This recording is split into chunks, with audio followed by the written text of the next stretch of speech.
Assalamualaikum warahmatullahi wabarakatuh. Dan selamat pagi, salam sejahtera bagi kita semua. Yang terhormat Bapak Presiden, yang terhormati Bapak yang betul-betul yang hadir pada kesempatan ini, terkhusus untuk Anda sekalian yang pada hari ini insya Allah akan melaksanakan diseminasi.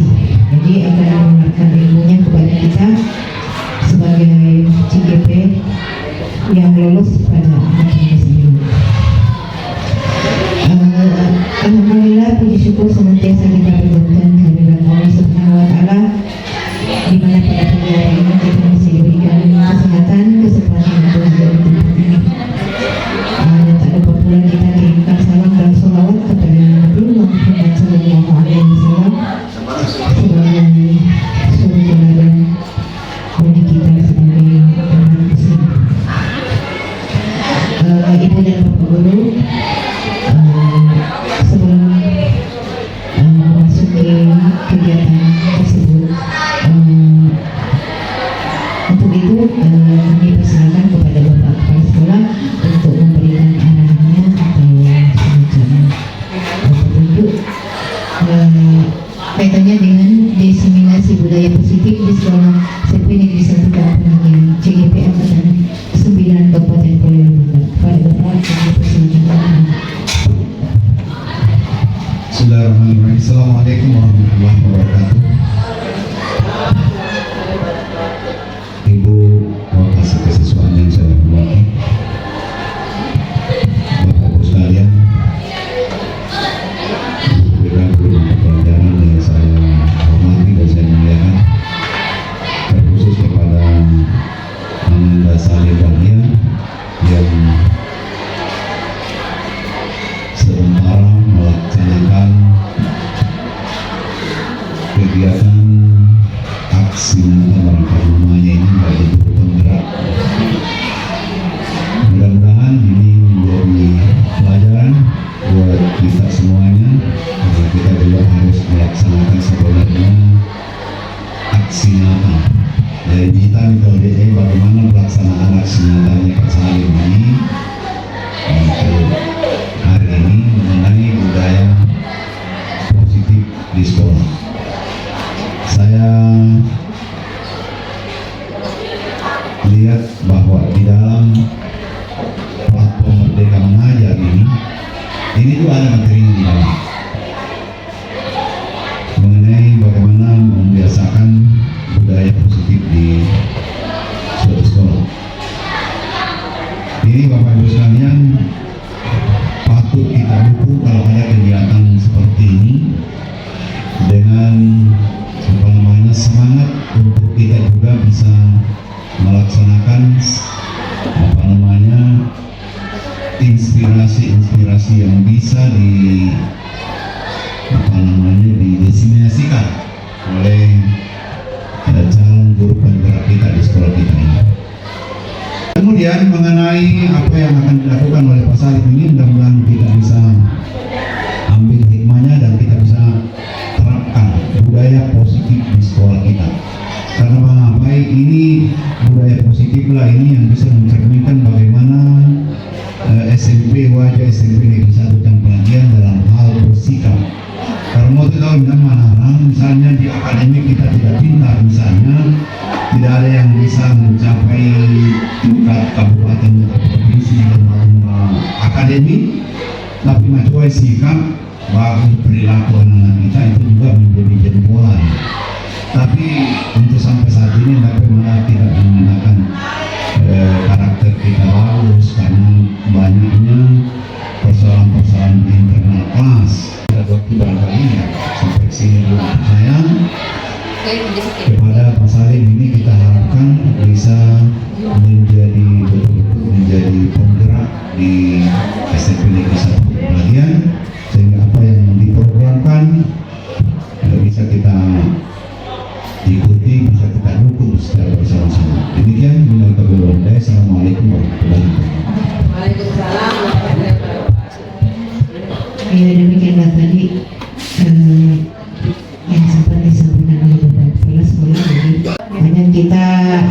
dan mungkin juga kadang kita tidak terlalu peduli.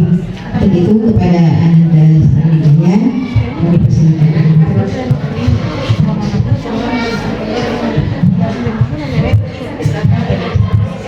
Assalamualaikum warahmatullahi wabarakatuh. Sebelumnya saya ucapkan banyak terima kasih kepada Bapak Ibu yang telah meluangkan waktunya untuk kegiatan saya, mendukung kegiatan saya itu destinasi wilayah positif di sekolah. Saya mau tekankan dulu Bapak Ibu, di sini saya tidak tidak memberi materi atau tidak mengajarkan materi. Karena saya rasa semuanya pasti sudah tahu, hanya ini kita sekedar sharing saja apa yang saya dapat, kegiatan yang saya dapat, dengan tujuan kita kembali untuk kesejahteraan peserta didik kita di sini, seperti itu tujuannya. Jadi pada rangkaian kegiatan CGP untuk materi yang akan saya bawakan itu masuk ke dalam modul 1.4, yaitu budaya positif. Adapun komponen-komponen atau konsep-konsep inti yang terdapat pada modul ini, di sini kita akan membahas yang pertama mengenai disiplin positif dan juga nilai-nilai kebajikan universal. Terus yang kedua mengenai teori motivasi, hukuman dan penghargaan serta restitusi. Terus yang ketiga keyakinan keras, mungkin Bapak Ibu sudah familiar dengan ini, keyakinan keras. Terus yang keempat kebutuhan dasar manusia dan dunia berkualitas. Terus selanjutnya yang kelima adalah restitusi, 5 posisi kontrol, dan yang terakhir adalah restitusi segitiga restitusi. Selanjutnya kita beralih ke yang pertama, yaitu disiplin positif dan nilai-nilai kebajikan universal. Di sini ada sedikit paradigma. Terus terang saya juga mengalami hal ini, Bapak Ibu, selama pengalaman saya jadi seorang guru. Jadi ada beberapa paradigma pandangan yang sebenarnya salah. Terus terang kalau menurut pengalaman saya. Jadi yang di sebelah kiri ini stimulus respon ini adalah pandangan atau paradigma yang dulu, yang sebenarnya bukan salah, tapi sebaiknya ditinggalkan seperti itu. Untuk yang sebelah kanan yang warna kuning untuk kontrol itu seharusnya yang dijalankan sebagai seorang guru sekarang. Jadi kita bahas satu-satu. Jadi untuk yang pertama, untuk stimulus respon, kita mencoba mengubah orang agar berpandangan sama dengan kita. Jadi terus terang sebagai pengalaman saya sebagai seorang guru selama ini, jadi sebelum saya mengikuti CGP, saya juga berpandangan seperti itu kepada peserta didik. Tapi ternyata itu adalah hal yang keliru. Sebaiknya kita untuk berpandangan yang lebih baik lagi, kita harus berusaha memahami pandangan orang lain tentang dirinya. Jadi kita tidak bisa memaksakan pemikiran kita, kehendak kita kepada peserta didik. Tetapi sebagai seorang guru kita harus berada pada sudut pandang, melihat sudut pandang bagaimana pandangan peserta didik itu sendiri, bukan pandangan gurunya, seperti itu Bapak Ibu. Terus yang kedua, perilaku buruk dilihat sebagai suatu kesalahan. Jadi biasanya mungkin ini sudah membudaya juga. Biasanya kalau ada siswa atau peserta didik yang berperilaku buruk, itu kita anggap sebagai suatu kesalahan. Nah ternyata sebaiknya bahwa kita harus tahu bahwa perilaku peserta didik kita, baik itu yang arahnya positif ataupun yang negatif, itu sebenarnya memiliki tujuan, ada tujuannya atau maksudnya sendiri, tidak secara spontan dilakukan oleh peserta didik. Seperti itu. Jadi kita harus lebih memilah lagi, lebih menelisik lagi sebenarnya apa sih tujuannya, kenapa sehingga peserta didik melakukan hal tersebut. Jadi seperti itu pandangannya. Terus yang ketiga, orang lain bisa mengontrol saya. Sebaiknya kita harus berpandangan bahwa hanya Anda yang bisa mengontrol diri Anda. Jadi selama ini kita juga berpendapat sebagai seorang guru bahwa kita bisa mengontrol peserta didik kita. Seperti apa yang kita yakini itu betul. Nah sebenarnya itu adalah hal yang sebaiknya ditinggalkan, karena semua individu itu hanya bisa dikontrol oleh dirinya sendiri seperti itu, karena setiap individu memiliki kemerdekaan atau kebebasannya sendiri untuk berpikir. Jadi kita harus menghargai itu semua. Terus selanjutnya saya bisa mengontrol orang lain. Ini hampir mirip juga ya. Seharusnya Anda tidak bisa mengontrol orang lain. Jadi kita tidak bisa mengontrol peserta didik kita seperti itu. Jadi itu pandangannya harus dirubah, karena kalau mindsetnya seperti itu mungkin akan ada kesalahpahaman atau mungkin ada benturan pada saat proses pendisiplinan peserta didik. Terus selanjutnya pemaksaan ada pada saat rujukan gagal. Jadi maksudnya di sini biasanya dalam proses permasalahan yang terjadi di peserta didik, biasanya kita juga melakukan pendekatan berupa bujukan seperti itu. Nah, sebenarnya itu ada hal yang tidak permanen. Jadi sebenarnya yang paling bagus itu kita harus berkolaborasi dan konsensus menciptakan pilihan-pilihan baru. Nah, pilihan-pilihan baru inilah yang kita buat atau menjadi kesepakatan bersama antara guru dengan peserta didik itu sendiri. Seperti itu. Terus selanjutnya model berpikir menang kalah. Seharusnya model berpikir menang-menang. Jadi maksudnya seperti ini mungkin lebih ke ego saja. Jadi setiap orang itu pasti maunya pasti ada egonya seperti itu. Jadi kita harus berpikir bahwa tidak ada yang salah, tidak ada yang betul, tapi semuanya itu mungkin ke arah yang positif. Hanya kembali lagi ke poin kedua, semuanya itu pasti ada tujuan atau alasannya kenapa sehingga siswa melakukan hal seperti itu. Jadi suara kami elaborasi dulu. Iya, elaborasi. Terkait dengan teori kontrol, katakan bahwa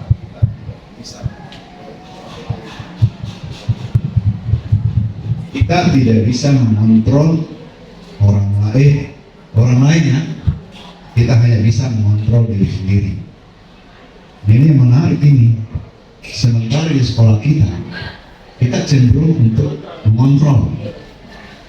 Teorinya tidak bisa kita mengontrol.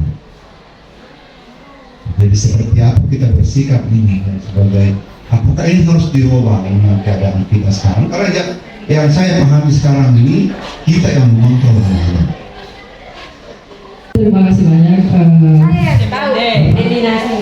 Jadi sebenarnya seperti ini, sama hal yang ini saya sering pengalaman saya saja ya, dengan pengalaman mengubah paradigma saya dari stimulus respon menjadi teori kontrol seperti itu. Memang betul sekali apa yang saya hadapi atau yang saya alami selama ini memang seperti yang dikatakan Bapak. Tapi memang ada memang kalau kita mau berubah Pak tidak bisa langsung begitu Pak. Jadi pasti akan ada kendala dan masalahnya dan sebagainya. Jadi kalau dikatakan egois, bagaimana ya? Tidak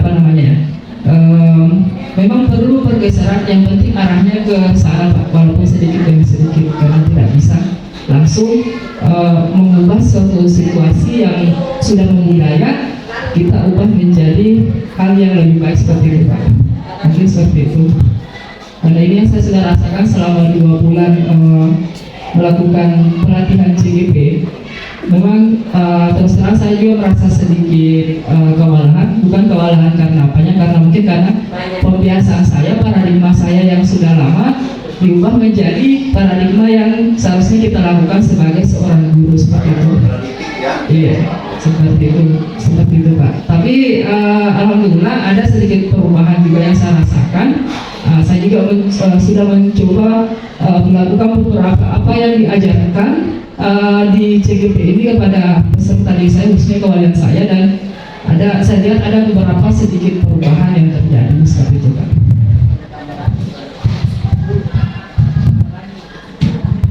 Jadi ini menarik, saya lihat sedikit yang ingin saya agak. Ini poin kedua, perilaku buruk dilihat sebagai suatu kesalahan. Kemudian ini teori kontrolnya, semua perilaku memiliki tujuan, betul menurut saya baru-baru kejadian tadi di ruang BK ada siswa 2 orang, dia coret-coret itu daftar hadirnya, itu kan perilaku buruk. Tapi saya ini semua perilaku memiliki tujuan, tapi ini menurut saya kayaknya tidak semua tujuan itu baik. Jadi ada kalanya itu tujuannya itu kurang bagus menurut saya. Kenapa dia tidak tahu apa, sementara dia kan jelas-jelas sudah apa, dia roda di situ daftar hadir, jadi hadir. Ternyata juga nampak kalau dia sudah berubah. Dan ini tujuannya dia seperti itu. Ada tujuannya. Kenapa dia merubah absen? Karena dia punya tujuan. Tetapi di tujuan itu mungkin ada 2 kemungkinan, baik atau buruk. Itu bagaimana caranya kita menyikapi yang seperti itu, kira-kira kalau ada hal-hal yang seperti itu ya. Terima kasih. Terima kasih banyak Ibu. Jadi seperti ini ya, yang dimaksud dari poin kedua, semua perilaku menuju tujuan, betul sekali apa yang dikatakan dengan Ibu bahwa pasti mungkin ada tujuan yang baik atau ada tujuan yang positif seperti itu. Jadi di sini sebenarnya masih ada materinya ya setelah ini Bapak Ibu yang sebenarnya tapi tidak apa-apa dijawab ya seperti itu. Nah, jadi seperti ini, sebelum jika terjadi suatu masalah atau perilaku yang menyimpang terhadap peserta didik, sebenarnya kita pun juga harus memahami tentang apa sih kebutuhan peserta didik itu sendiri. Dari kebutuhannya itu ada beberapa kebutuhan yang mungkin tidak terpenuhi selama ini, makanya untuk merespon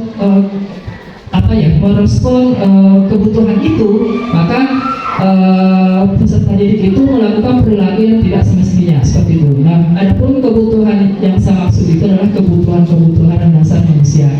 Nah, nanti saya akan jelaskan lagi apa sih itu kebutuhan dasar manusia dan apa saja. Nah, selanjutnya tadi untuk tujuan negatifnya tentang berubah absen karena tidak mau di absennya statusnya adalah alfa seperti itu.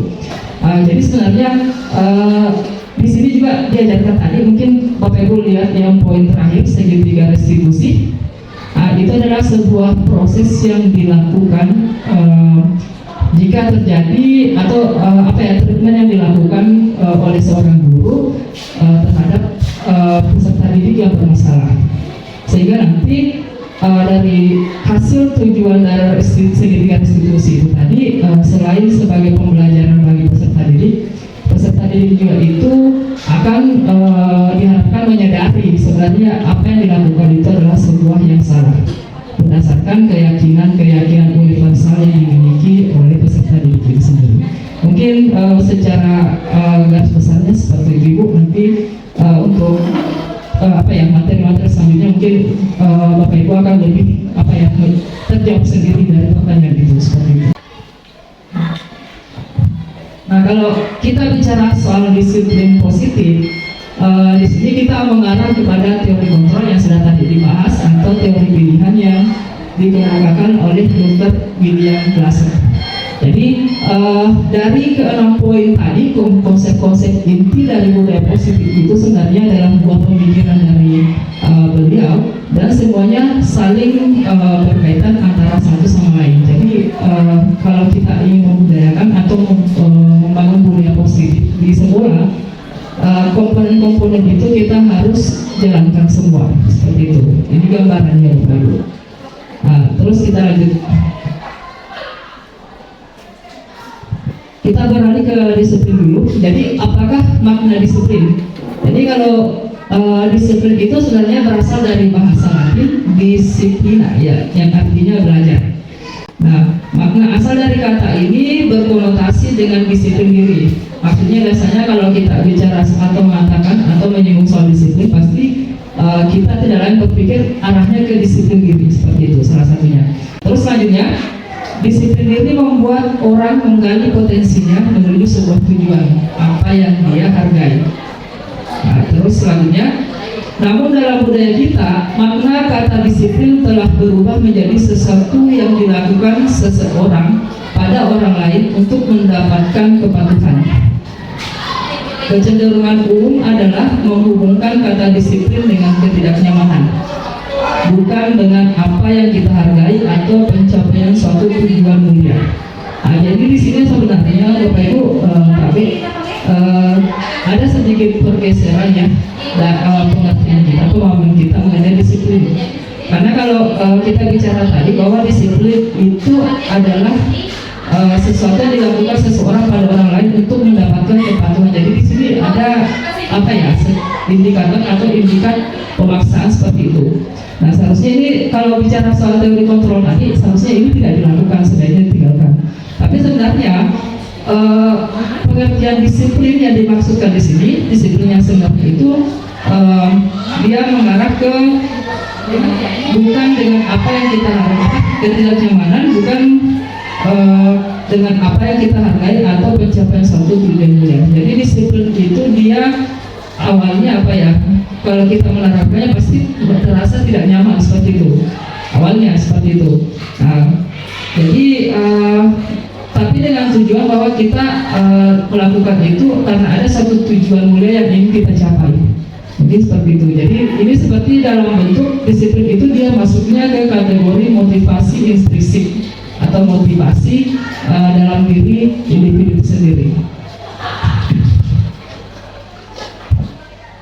Kita lanjut, tadi dibahas juga nilai-nilai kebajikan universal. Nilai-nilai kebajikan itu adalah sifat-sifat positif manusia yang merupakan tujuan mulia yang ingin dicapai setiap individu. Nilai-nilai tersebut bersifat universal dan lintas bahasa, suku, bangsa, agama maupun latar belakang. Nah, jadi maksudnya di sini nilai-nilai kebajikan itu adalah nilai-nilai positif atau sifat-sifat positif manusia yang diakui secara luas atau global, bukan hanya secara lokal saja. Maksudnya kalau di daerah kita nilainya apa, pasti nilai positif itu juga akan disetujui oleh daerah lain, orang-orang daerah lain atau negara-negara lain. Itu yang dimaksud dengan nilai-nilai kebajikan universal. Nah, selanjutnya, setiap perilaku atau perbuatan memiliki suatu tujuan, ini tadi sudah dibahas.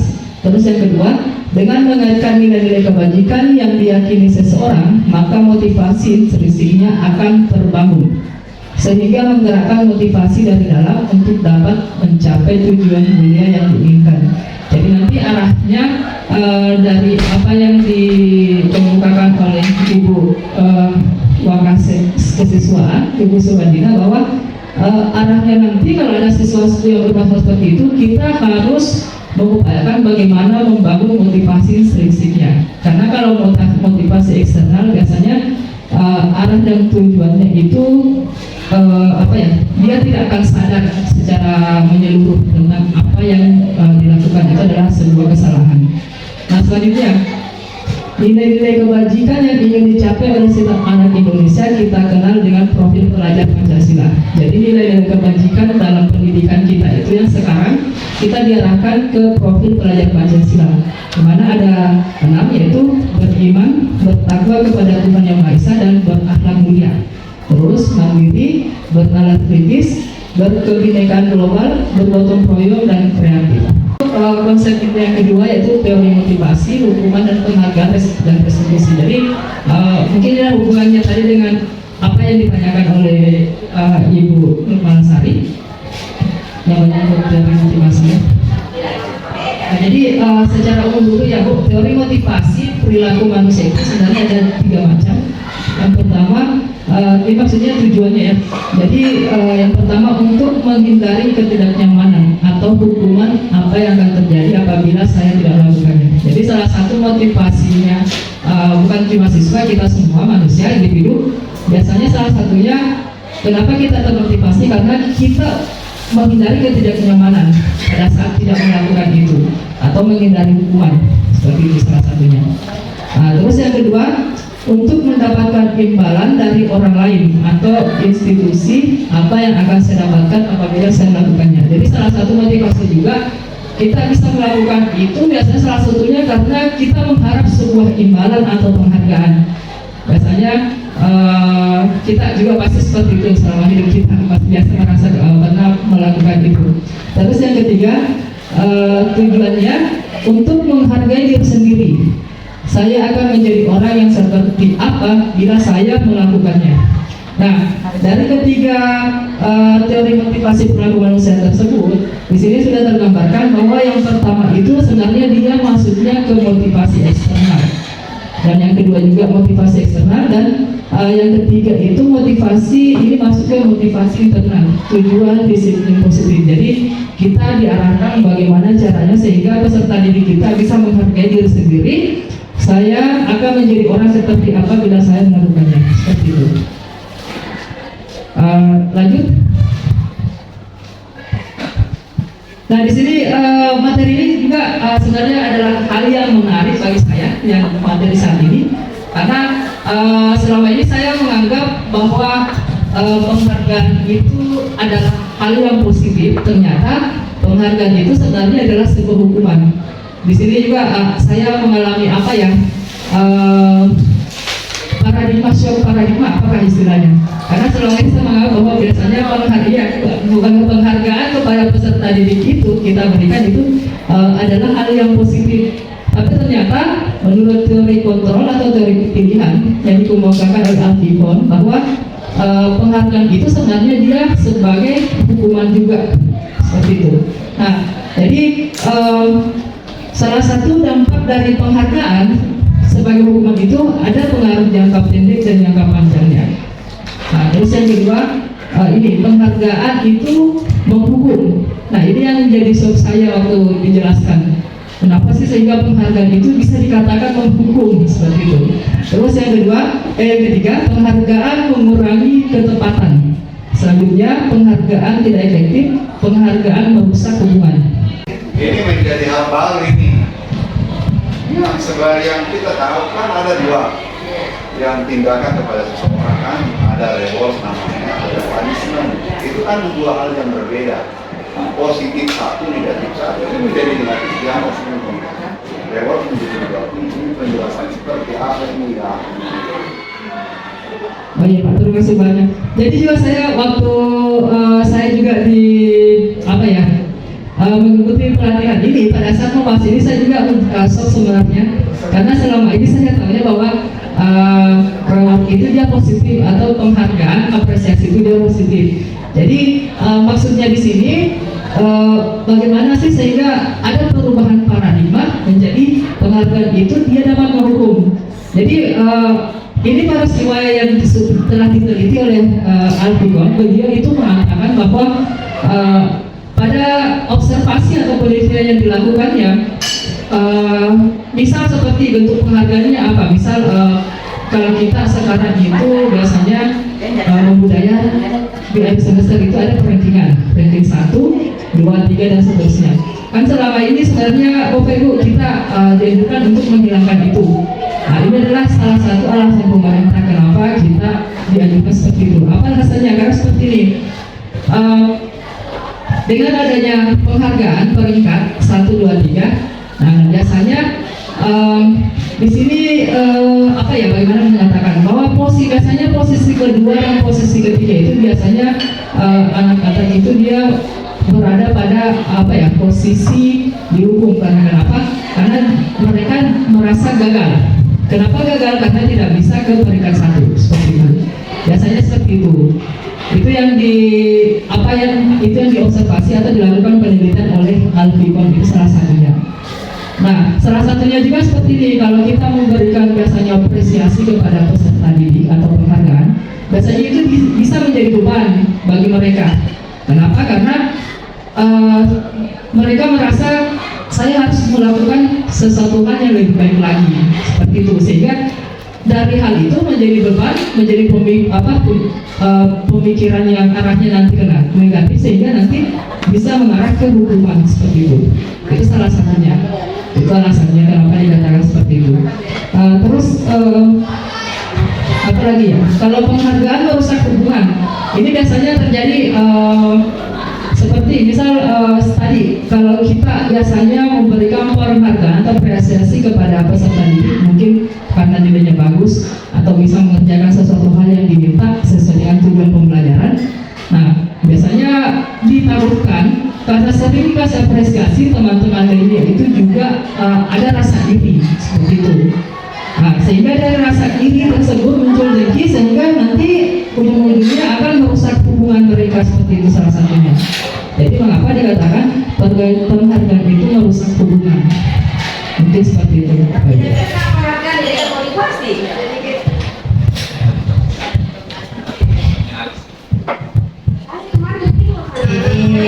Ini sangat menarik tentang penghargaan reward atau yang lain. Kalau seperti itu misalnya, ini kan penghargaan nilai juga itu sebenarnya kan termasuk penghargaan nilai. Iya. Jadi sebenarnya kalau ini tidak dianjurkan, sama juga tadi apresiasi termasuk juga tidak dianjurkan. Jadi padahal di lain teori kita seharusnya selalu memberikan apresiasi kepada peserta didik. Iya. Ada di bawah di belakang Ada. Jadi saya sebenarnya jadi bingung ya sebenarnya bagaimana jalan keluar yang diberikan agar tidak ada apa namanya rasa iri itu. Apa sebenarnya akan lebih bagus kita berikan kepada anak didik kita. Malah sedikit. Kemarin saya kan setelah saya penghargaan itu bisa memberikan motivasi kepada anak-anak lain untuk lebih berusaha. Kemarin mungkin sudah salah, saya salah berbuat ini. Kemarin saya ada 39A, ada soal sebilang siapa yang kita kerja ini, saya ada 1 poin misalnya kalau ulangan, mungkin saya salah ini kalau begitu tanya. Kalau kamu ulangan menang dapat 8, saya kasih 9. Jadi saya kasih penghargaan dia supaya ada yang naik untuk mengerjakan soal tersebut. Apakah saya salah ini? Yang positif Ya. menurut kita Menurut saya positif supaya yang lain ikut. Kita motivasi untuk mau juga naik. Nah, ini maksud saya. Dan beberapa setelah saya lelang itu soal, ada beberapa anak yang misalnya ada naik, saya mau dapat poin itu. Apa yang salah ini selama ini? Ya, terima kasih.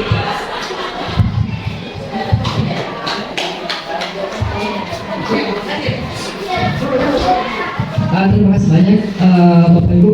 Jadi seperti saya sempat menanyakan ke Hari pada saat saya diberikan perundingan seperti ini. Jadi yang dimaksud dengan penghargaan ini, jika kita memberikan penghargaan secara terus-menerus kepada peserta didik itu sendiri. Tapi kalau dia arahnya apresiasi, di mana apresiasinya itu dia berlaku ke semuanya, itu bisa. Jadi dan juga dengan harus konsisten seperti itu. Jadi kalau apa yang dilakukan dengan ibu, saya rasa itu apresiasi yang positif seperti itu. Karena kenapa? Karena itu mengarah ke semuanya. Ibu, ya. Sama dengan ibu tadi nilai ibu, itu kan sebenarnya bentuk apresiasi dari usaha mereka sendiri. Jadi karena ini tidak mengarah ke satu atau kelompok seperti itu, dia mengarah ke umum. Jadi itu yang dimaksud apresiasi yang bisa dilakukan, Bu. Jadi intinya kalau kita melakukan penghargaan, ini yang dimaksud penghargaan hukum. Jangan sampai karena itu saja terus kita berikan penghargaan sehingga itu akan menyebabkan hal lain. Makanya dikatakan para hukum. Tetapi kalau sebenarnya seperti ini, kita bisa memberikan apresiasi penghargaan kepada peserta didik kita, tetapi kita juga harus hati-hati seperti itu. Jangan sampai ada anggapannya peserta didik bahwa saya Yana itu terus begitu. Iya, jadi bagaimana caranya menyampaikan dan memotivasi anak-anak supaya jadi apresiasi itu dia sifatnya umum. Misal seperti ini, kalau ada yang mencapai nilai 70 tidak usah ikut ulang harian seperti itu kan secara umum, tidak mengapresiasi dalam satu orang. Maksudnya seperti ini, misal ada siswa A yang bisa naik, tepuk tangan, bisa mengerjakan, itu yang maksudnya seperti itu. Tetapi kalau dilomparkan secara umum, itu bisa seperti itu. Sekarang tidak perlu ada perizinan misalnya 1, 2 sebagai penghargaan bahwa mereka sudah melakukan semester. Bisa jadi sebaiknya sebenarnya dihilangkan Ibu, karena memang kalau tidak salah saya ada baca peraturan, hanya saya baca sepintas saja memang dianjurkan memang pemerintah untuk menghilangkan itu, Bu. Iya. Ya tahun 2024 tidak ada nih lapor itu kan. Iya, itu memang betul. Satu mata juga kita bukan ini kalau lama kita Ada kan mulai ya.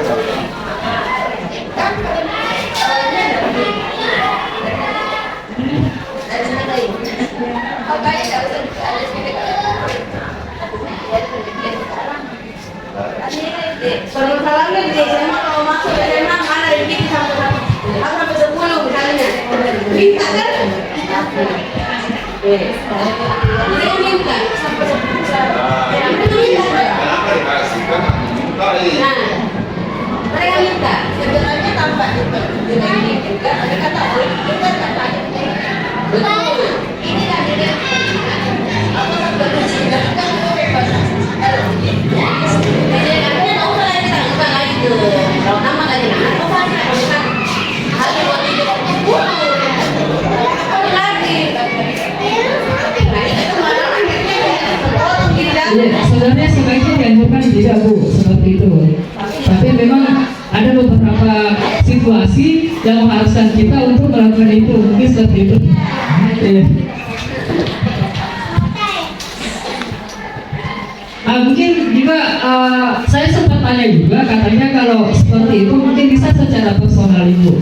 Jadi tidak dihubungkan secara langsung depan kelas, karena itu bisa nanti arahnya kalau bukan merusak hubungan, nanti penghargaan itu dia arahnya menghukum seperti itu. Jadi kalau mau mungkin ya dilakukan secara personal saja, mungkin seperti itu. tergantung ya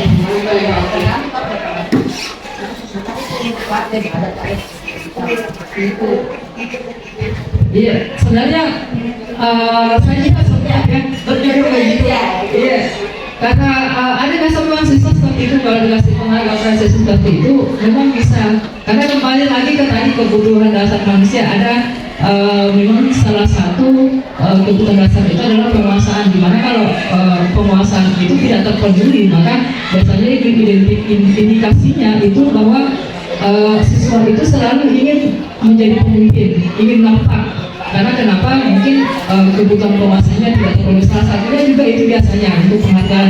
Mereka ingin dihargai, diakui karena memang kebutuhan tentang penguasaannya itu tidak terpenuhi. Mungkin lebih lanjut lagi.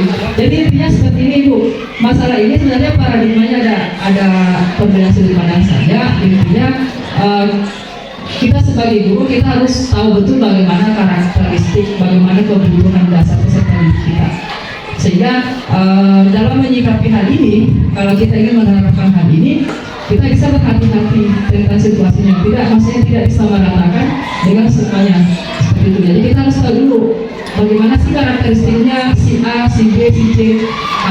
Baru kita bisa tahu karena semata-mata memang pembelajaran itu diarahkan sesuai dengan kebutuhan peserta didik. Pembelajaran skala itu diarahkan memang berpusat pada peserta didik. Jadi intinya apa yang dilakukan itu harus disesuaikan atau kita harus tahu dulu bagaimana situasi, kondisi, karakter dan sebagainya peserta didik kita.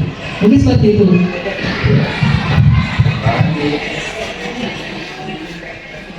Nah ini selanjutnya, jadi penghargaan juga menurunkan kualitas biasanya. Penghargaan mematikan kreativitas, penghargaan mengurangi motivasi intrinsik seperti itu.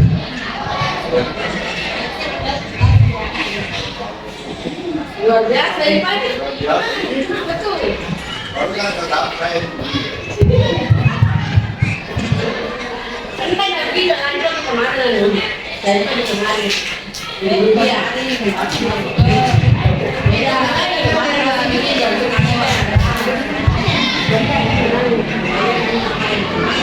Nah selanjutnya Bapak Ibu, untuk menjawab tadi sebenarnya sudah ada ini. Jadi bagaimana caranya kita menyampaikan sebuah apresiasi atau pengakuan? Ini yang perlu diingat bahwa kalau kita ingin memberi pengakuan itu harus secara khusus. Jadi jangan langsung secara umum di depan kelas atau sebagainya seperti itu. Terus yang kedua, memberi pengakuan itu secara pribadi. Ini yang saya maksud, jangan sampai kalau kita menyampaikan secara khusus ada karakter siswa kita yang memang arahnya mungkin kalau melihat orang berprestasi jadi diri dan sebagainya. Nah itu yang dihindarkan, makanya harus dilakukan secara pribadi saja.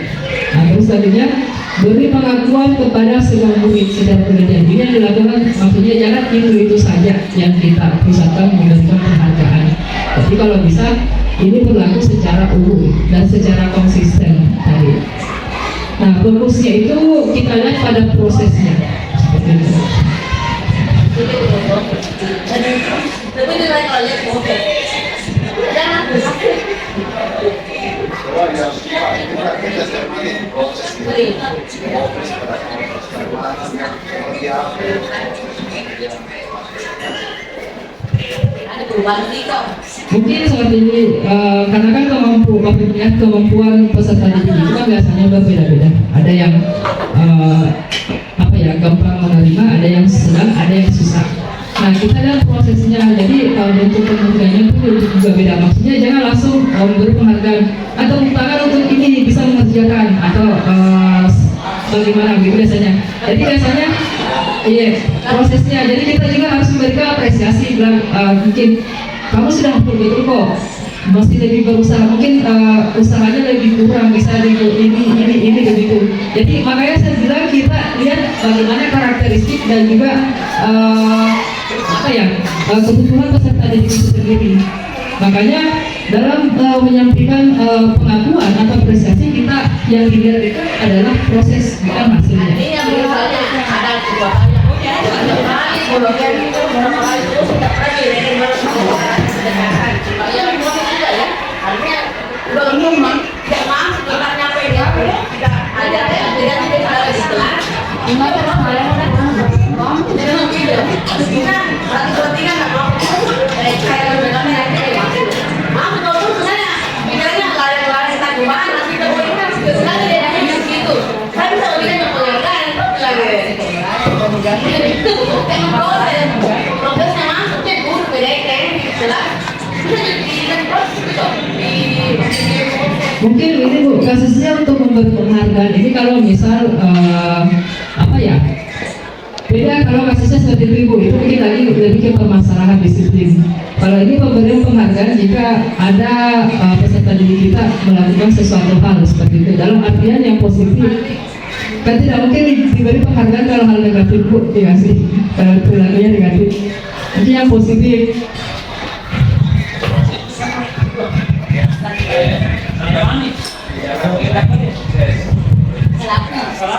Apakah selama ini misalnya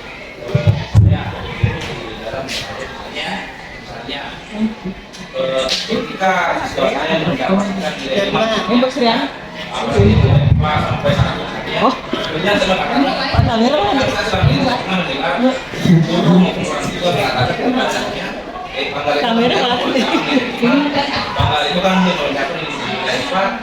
itu kan tadi berbicara mengenai kemampuan siswa itu berbeda. Kita tidak pernah berpikir tes satu.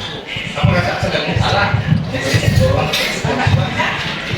Artinya dari ini kita sebagai guru pendidik mengajarkan siswa selalu ini bang Arif kamu ini mana punya bang Arif kamu ini mana punya pak seperti itu ini salah kita seperti itu.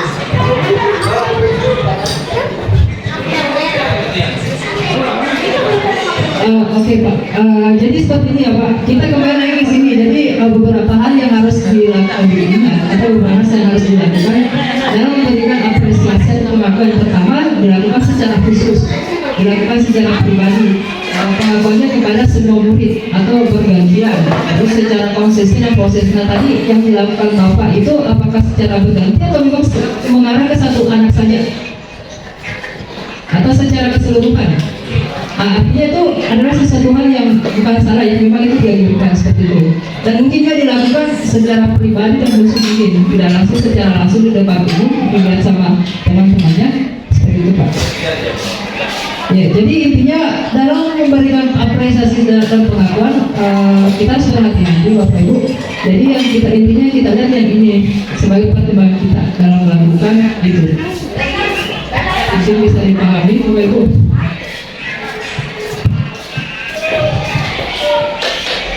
Bisa lanjut Pak, Bapak, Ibu. Ini adalah untuk Kita ambil satu contoh. Bukan sekolah saya, bukan sekolah ini. Di SMA itu tiap tahun tuh kalau semester pengakuannya itu luar biasa. Ya, pengakuannya luar biasa, dan bisa sebut perannya. Di sana itu yang masuk peringkat 1 sampai 10 yang aktif berorganisasi. Karena apresiasi dari orang-orang yang punya alumni di sana. Jadi bagaimana yang seperti itu karena anak-anak di sana itu termotivasi untuk bisa tampil di depan itu dari sekian jumlah itu ya suatu kebanggaan dari ribuan hampir ribuan orang itu kita terjun segitu satu. Jadi Pak B, Bapak, jadi penyampaian apresiasinya seperti apa gambarannya? ya dikasih hadiah, dikasih uang, di atas panggung pada saat upacara, dan itu sudah membudaya di sana. Anak-anak itu termotivasi bahwa mudah-mudahan di tahun berikutnya saya juga bisa di atas. Baik, mungkin seperti ini Pak. Kita lihat pandangan kita itu secara keseluruhan, jangan secara individu. Mungkin kalau memang orang yang diberikan penghargaan seperti itu pasti akan termotivasi seperti itu. Tapi kita tidak tahu bagaimana teman-teman yang lainnya, bagaimana pemikirannya. Ini yang kita hindari Pak. Karena kenapa? Jangan sampai tujuan kita positif untuk memberikan motivasi kepada anak-anak kita atau memberikan contoh yang baik, tapi salah artikan. Ini yang dihindarkan Pak. Jadi sebenarnya makanya saya bilang tadi kita harus hati-hati dalam menyampaikan penghargaan atau apresiasi seperti itu. Mungkin itu intinya. Lanjut.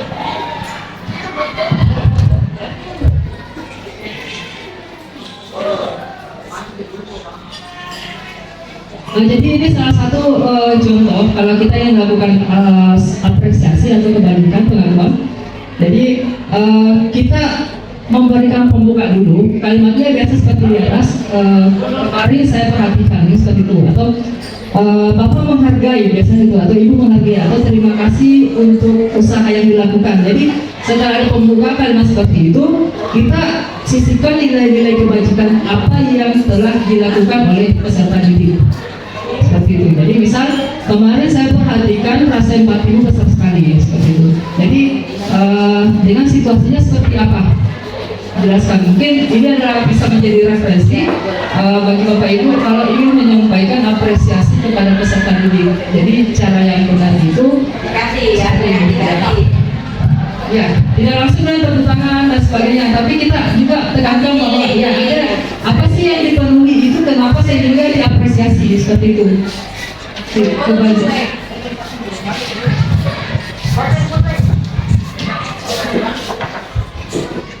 Bisa jadi bagi nanti.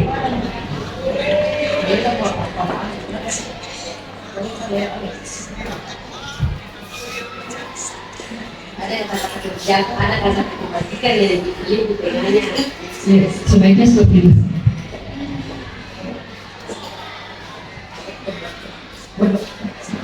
Nah, ini salah satu contoh tindakan yang biasa dilakukan oleh guru. Nah, jadi ini sebagai ini saja, apakah tindakan yang selama ini kita lakukan itu masuk hukuman atau masuk konsekuensi seperti itu saja. Jadi yang pertama, mencatat 100 kali dalam buku kalimat, saya tidak akan terlambat lagi karena terlambat ke sekolah. Jadi sebenarnya bentuk sanksi yang diberikan itu berupa hukuman kalau dia seperti itu. Terus lari mengelilingi lapangan basket 2 kali karena terlambat hadir di sekolah. Jadi itu adalah bentuk hukuman juga. Iya, sebaiknya kita mulai bergeser, maksudnya tidak melakukan hal itu lagi. Terus yang ketiga, murid diminta untuk push up 15 kali karena tidak menggunakan masker ke sekolah. Jadi itu adalah hukuman. Terus menggantikan kertas tugas teman yang telah dicoret-coret. Kalau ini bukan hukuman tapi masuk ke konsekuensi. Terus membersihkan tumpahan air di meja tulis karena tersenggol pada saat belajar. Ini konsekuensi. Terus murid disuruh untuk tidak mengenakan sepatu seharian di sekolah karena tidak mengenakan sepatu hitam. Ini juga termasuk hukuman. Jadi untuk membedakan hukuman sama konsekuensi apa yang saya dapat intinya Bapak Ibu, kalau hukuman itu sanksi yang diberikan yang tidak ada hubungannya dengan pelanggaran dilakukan biasanya, itu spontan yang dilakukan oleh guru biasanya, karena mungkin apa ya, masih emosi atau ada perasaan apa gitu karena melanggar, makanya biasanya guru spontan melakukan hal itu sebagai hukuman. Tetapi kalau konsekuensi dia berupa sanksi yang masih relate, masih ada hubungannya dengan kesalahan yang dilakukan. Ya. Jadi yang dianjurkan itu adalah kita harus memberikan konsekuensi bukan hukuman. Seperti itu. Lambat itu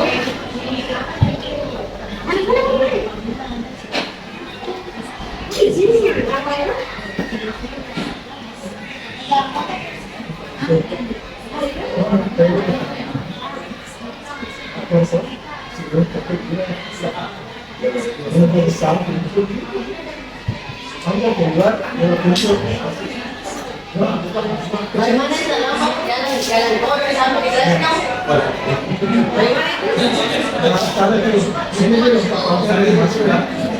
Bagaimana mempunyai bomba dari Glasgow? Mungkin dulu seperti ini kita harus kembali ke keyakinan kelasnya dulu. Kalau memang kita sepakat seperti itu mungkin bukan hukuman, tapi kalau secara sepihak kita lakukan itu bisa berupa hukuman. Jadi sebenarnya dari sudut pandang saya seperti itu. Apakah kita sudah buat kesepakatan tentang disiplin itu? Artinya itu konsekuensinya memang kata mereka sudah membuat kesepakatan atau keyakinan kelas seperti itu.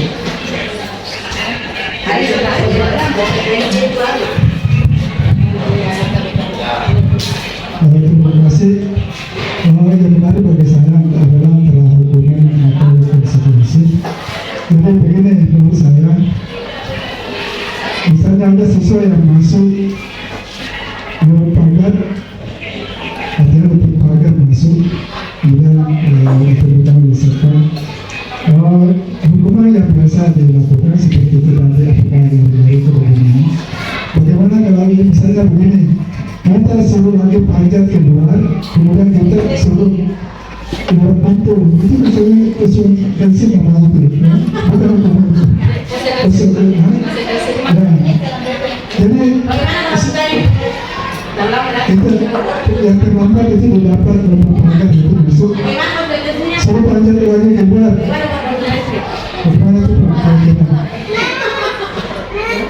Antara cara lain.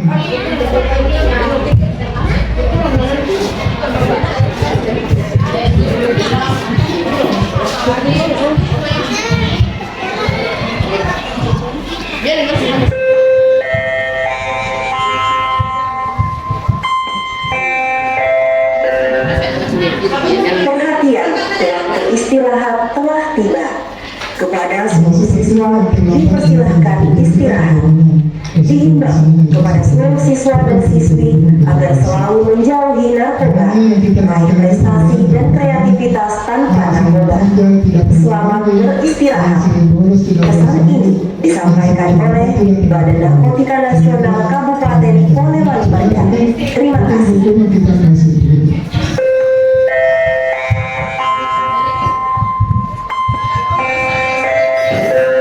Mengubah hukuman yang terhadap anak-anak namanya catat dalam kor sampai di kelas.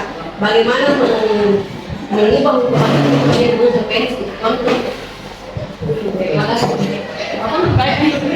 Begini Bapak Ibu, sebenarnya di sini kita hanya diadakan sebenarnya kalau dari permasalahan anak-anak yang dilakukan oleh peserta didik itu sebenarnya kita lebih dianjurkan untuk melakukan konsekuensi dibanding memberikan hukuman, itu saja di sini. Tapi sebenarnya ada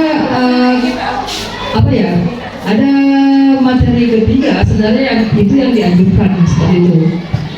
Di sini materinya itu tentang restitusi. Nah, restitusi ini bagaimana cara atau proses yang dilakukan oleh seorang guru sehingga dari proses itu terjadi pendekatannya. Jadi nanti di mana proses-prosesnya itu diharapkan peserta didik itu sadar sendiri, muncul motivasi intrinsiknya seperti itu, sehingga tidak mengulanginya lagi. Tapi sebenarnya ini juga salah satu pertanyaan saya, karena apa yang jadi bisa saya lakukan juga ke peserta didik. Saya pernah tanya seperti ini juga, bahwa bagaimana kalau kita lakukan itu restitusi, sudah bisa restitusi 1 kali, masih melakukan lagi restitusi lagi, masih melakukan, masa ini terus dilakukan. Katanya fasilitasi dan pengajar praktik saya, kalau memang sudah seperti itu mungkin sampai 1, 2, 3 kali, di situ baru diberikan kesepakatan. Kalau melanggar, punya seperti apa? Seperti itu. Jadi intinya kita tidak boleh memberikan hukuman secara sepihak seperti itu, Bapak Ibu. Ya.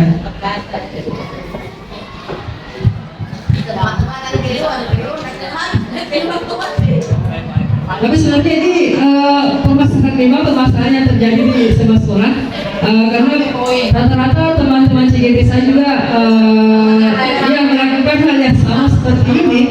Tapi memang ini hanya untuk dilakukan secara internal dan sebagainya saja. Tapi sebenarnya ada yang lebih luas lagi. Mungkin kalau sudah tidak berhasil secara internal dilakukan di sekolah, itu bisa mengarah lagi kita berkolaborasi dengan orang tua.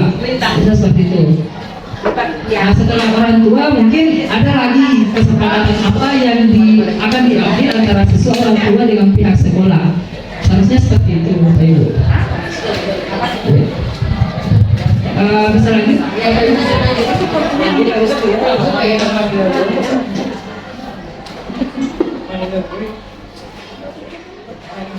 Nah, ini tadi yang sudah saya bahas tadi, mungkin saya langkah saja. Nah, di sini kalau kita bicara soal bagaimana posisinya sih hukuman, konsekuensi dan restitusi. Jadi kalau hukuman itu dia statusnya dia berupa identitas gagal. Kenapa? Karena hukuman itu biasanya mengarah ke sesuatu yang menyakitkan harus terjadi. Biasanya kan siswa juga kalau dihukum di sini bukannya malah disiplin atau berpikir positif atau mengakui kesalahannya, biasanya muncul mungkin rasa dendam kepada gurunya atau sebagainya. Makanya dikatakan pemberian hukuman itu bisa menyebabkan identitas gagal kepada peserta didik. Nah, untuk identitas suksesnya itu kita harus menerapkan disiplin tadi, salah satunya dengan konsekuensi dan restitusi. Nah, tadi dibahas bagaimana konsekuensinya. Nah, sebenarnya yang paling dianjurkan adalah restitusi, tetapi tidak semua pasti ada permasalahan yang terjadi di sekolah itu memang harus diselesaikan secara langsung, maksudnya pada saat itu juga. Biasanya kalau seperti itu biasanya digunakan konsekuensi. Tapi kalau permasalahan yang mungkin sudah membudaya ke peserta didik, mungkin sering bolos seperti itu atau sering terlambat, itu biasanya dilakukan dengan kegiatan restitusi. Tapi kalau mungkin hanya permasalahan bukan kecil juga ya, tapi bagaimana ya, permasalahan memang harus diselesaikan pada saat itu, biasanya memakai konsekuensi seperti itu. Mungkin bisa dipahami Bapak Ibu. Nah, ini ciri-ciri restitusi. Yang pertama, bukan untuk menebus kesalahan, namun untuk belajar dari kesalahan. Jadi kita harus pahami bahwa ketika kita melakukan proses restitusi itu kita harus menanamkan bahwa sebenarnya kita menanamkan peserta didik ya, bahwa sebenarnya kita itu harus belajar dari kesalahan. Mungkin untuk lebih jelasnya setelah materi restitusi ya, sehingga restitusi lebih misalnya. Jadi ciri-ciri restitusi berikutnya memperbaiki hubungan. Jadi ada tawaran bukan paksaan. Restitusi menuntut untuk melihat ke dalam diri. Restitusi mencari kebutuhan dasar yang mendasari tindakan. Restitusi diri adalah cara yang paling baik. Terus selanjutnya restitusi fokus pada karakter bukan tindakan. Restitusi fokus pada solusi. Restitusi mengembalikan murid yang berbuat salah pada kelompoknya. Jadi ini ciri-cirinya. Mungkin Bapak Ibu ada yang kurang paham, mungkin kalau setelah ya restitusi mengembalikan murid yang berbuat salah pada kelompoknya. Jadi maksudnya seperti ini. Biasanya kan dalam dalam kelas mungkin ada 1-2 orang yang melakukan biasanya berperilaku tidak seperti semestinya atau yang yang disepakati sebagai kebajikan universal. Nah, itu kan pasti akan bagaimana ya? Kalau dalam satu kelompok ada seperti itu, pasti akan menimbulkan sesuatu hal di kelompok tersebut. Nah, ini tugas kita sebagai seorang guru untuk bisa menguatkan karakternya nanti melalui restitusi tadi. Murid-murid yang bermasalah tadi itu nanti akan menjadi siswa yang berhasil seperti itu, sehingga pada saat kembali ke kelompoknya tidak terjadi lagi masalah seperti itu maksudnya. Mungkin untuk lebih jelasnya nanti materi selanjutnya. Nah, pembelajaran ketiga, keyakinan kelas. Nah, kalau keyakinan kelas ini juga saya sedikit bukan shock juga ya, tapi sedikit tercerahkan pada saat saya diberikan materi ini pada saat kegiatan CGP, bahwa selama ini saya menganggap itu keyakinan kelas itu berupa peraturan. Seperti itu, ternyata keyakinan kelas itu bukan peraturan, tetapi lebih kesepakatan bersama mengenai nilai-nilai universal tadi, nilai-nilai kebajikan. Jadi bukan dalam bentuk peraturan yang kita buat, disepakati oleh guru dengan peserta didik. Nah, contohnya seperti ini, ada yang di sebelah kiri dan sebelah kanan Bapak Ibu. Kira-kira menurut Bapak Ibu yang mana yang termasuk keyakinan kelas, apakah kiri atau kanan? Yang sebelah sebelah. Oke, jadi keyakinan atau kesepakatan kelas yang utuh itu yang sebelah kanan warna putih. Jadi bentuknya seperti itu yang dibuat. Jadi kesepakatan itu berupa penanaman nilai-nilai kebajikan tadi. Jadi bukan peraturan. Ya, jadi yang sebelah kiri itu adalah aturan, yang sebelah kanan tadi kesepakatan kelas. Jadi bagaimana kita mengarahkan nanti peserta didik sehingga akan tercipta kesepakatan atau keyakinan kelas. Jadi prosesnya itu pasti dimulai dengan meminta pendapat peserta didik, apa saja keluhan-keluhan apa saja yang terjadi di kelasnya. Nah, biasanya keluhan-keluhan ini akan muncul berupa peraturan. Nah, peraturan-peraturan nanti itu dibuat dalam bentuk kalimat yang positif. Jika ada kalimat negatif harus diubah ke dalam bentuk kalimat positif.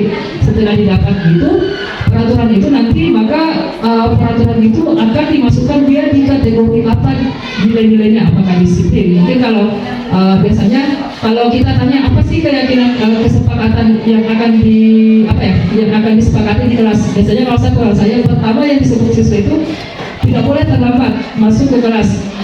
Ya, itu aturan. Jadi dari itu nanti kita kumpulkan, lalu kita klasifikasikan dia masuknya ke nilai apa.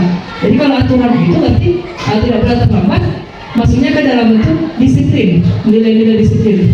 Mungkin seperti itu nanti proses proses pembuatan keyakinan kelas atau kesepakatan kelas. Mungkin kalau Bapak Ibu apalagi yang di kelas itu yang sebenarnya diajukan.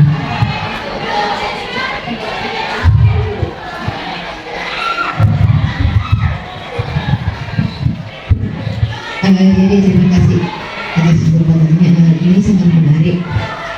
Ini tadi pada saat saya mendengarkan kesepakatan kelas, tiba-tiba itu muncul dalam pemikiran saya bahwa kalau seperti ini kayaknya itu tata tertib bahasan perlu juga mungkin kita rubah kesepakatan dengan orang tua dan siswa. Jadi bukan lagi kesepakatan sekolah. Ya. Jadi bukan lagi berupa tata tertib, karena di dalam tata tertib itu kan aturan. Iya, bukan kesepakatan. Jadi kalau sekarang kita kayaknya memacu ke, kita harus mengacu ke yang ada seperti di atas, karena ini akan selalu bertentangan. Ya. Pada saat kita membuat sebuah tata tertib, itu kan di situ datang tepat pada waktunya. Itu kan begitu itu di aturan atau di tata tertib. Sementara di kelas itu sudah ada kesepakatan. Atau memang itu kesepakatan kelas muncul dari tata tertib, apakah tidak saling bertentangan atau bagaimana? Ya, itu kesepakatan kelas.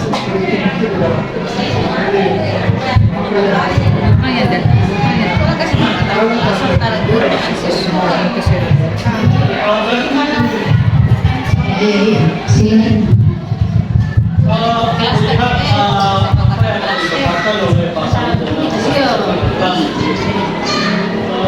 Pak Sandi kan merupakan calon penggerak ya. Maka jika ada calon penggerak, maka kan disebut kemarin bahwa ada juga disebut sebagai sekolah penggerak, ya kan? Jadi ketika ada sekolah penggerak, maka kesepakatan kelas juga kesepakatan sekolah juga ada. Nah, seperti itu. Tidak mungkin ada yang kemudian di dalam itu adalah ada sepertinya aturan seperti ini di kelas, kemudian di luarnya adalah menyalahkan yang di dalam. Jadi seharusnya kalau saya melihat seperti ini harus saling mendukung antara sekolah bagaimana aturan di sekolah dan aturan di kelas. Jangan saling tumpang tindih menggugurkan kesepakatan kelas ketika keluar. Jadi kalau kita mau terapkan ini ya harus berubah semua yang tadi kata-kata negatif berubah semua. Kalau kita mau kalau mengatur sebagai guru penggerak, ya kan sekarang juga step satu adalah setelah penggerak kan?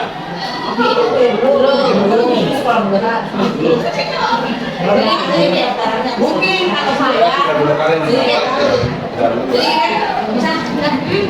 kalau saya melihat ini aturan tetap ada. Tapi kesepakatan kelas ini cuma nilai yang saya lihat ini nilai yang dia tanamkan ke anak-anak. Misalnya tadi kami murid dan guru saling menyayangi nilai yang akan ditanamkan ke anak-anak. Kami murid semangat belajar. Aturan tetap ada. Saya tetap ada aturannya. Jadi kan berarti ada aturan tetap ada. Kesepakatannya ini lebih menilai kebajikan yang akan kita tanamkan pada anak-anak dalam kelas. Menurut saya begitu.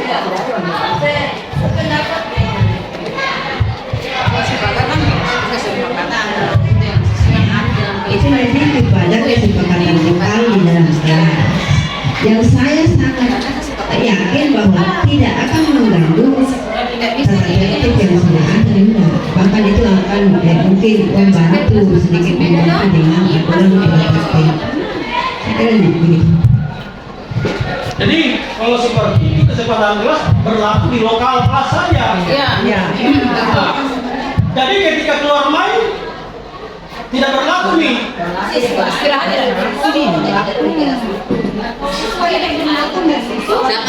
Iya, maksudnya adalah ketika kan lokalitas kesepakatan kelas itu berlaku di lokalitas siswa sendiri. Nah,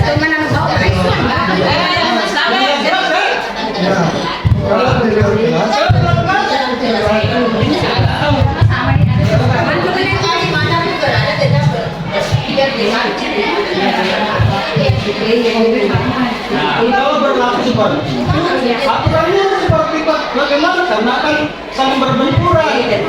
Kalau mau namanya dilarang seperti ini, kesepakatan seperti itu. Tadi seperti responnya bagaimana? Kan makan berbenturan semua. Kalau ada seperti itu, pasti berbenturan nih. Karena tadi katakan bahwa kalau mau kita jangan ada penghukuman. Nah, jadi akan berbenturan semua. Jadi tidak ada hubungannya pada